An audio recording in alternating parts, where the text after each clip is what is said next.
चलिए केवीएस और एनवीएस परीक्षा के लिए करंट अफेयर्स का फटाफट रिवीजन करते हैं। क्या आप भी महीनों की खबरों से परेशान हैं? आइए 4 मिनट में जरूरी फैक्ट्स देखते हैं। सबसे पहले बात करते हैं अवार्ड्स और ऑनर्स की। ये सेक्शन एग्जाम के लिए बहुत जरूरी है। ये सवाल तो एग्जाम में बार बार आता है। स्वच्छ सर्वेक्षण पुरस्कार 2025 किसे मिला? जी हाँ, इंदौर लगातार 7वीं बार भारत का सबसे साफ शहर बना है। ये फैक्ट जरूर याद रखें।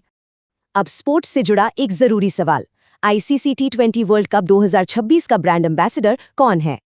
ये है रोहित शर्मा। 28 नवंबर 2025 को इन्हें ब्रांड एम्बेसडर बनाया गया। चलिए अब आगे बढ़ते हैं और देश की कुछ बड़ी नेशनल न्यूज पर नजर डालते हैं। सितंबर 2025 में देश में कई अहम डेवलपमेंट्स हुए।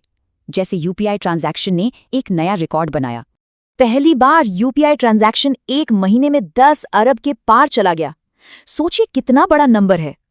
और एक और जरूरी बात, भारत का पहला वैदिक थीम वाला पार्क वेद वन पार्क नोएडा में खुल गया है। अब देखते हैं ग्लोबल स्टेज पर भारत के लिए क्या खास रहा। ये मिलिट्री एक्सरसाइज एग्जाम के लिए बहुत जरूरी है। देश और एक्सरसाइज का नाम दोनों याद रखने हैं। ग्लोबल रैंकिंग से जुड़ा एक सवाल, बताइए जुलाई 2025 में क्लीन एनर्जी में टॉप पर कौन सा देश था? इसका जवाब है चीन। ये दिखाता है कि वो रिन्यूएबल एनर्जी पर कितना ज्यादा फोकस कर रहे हैं। चलिए अब आते हैं सबसे स्कोरिंग सेक्शन पर। स्पोर्ट्स वर्ल्ड की बड़ी खबरें। एक नया नेशनल रिकॉर्ड बना है। ये सवाल एग्जाम में जरूर आ सकता है।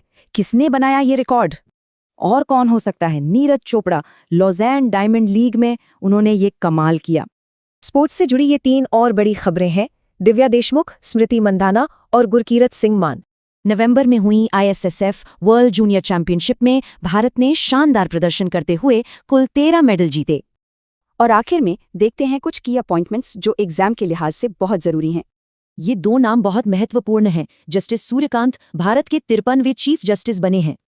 तो ये था हमारा रैपिड रिवीजन। अब जरा सोचिए, इनमें से कौन सी खबर भारत के भविष्य पर सबसे ज्यादा असर डालेगी?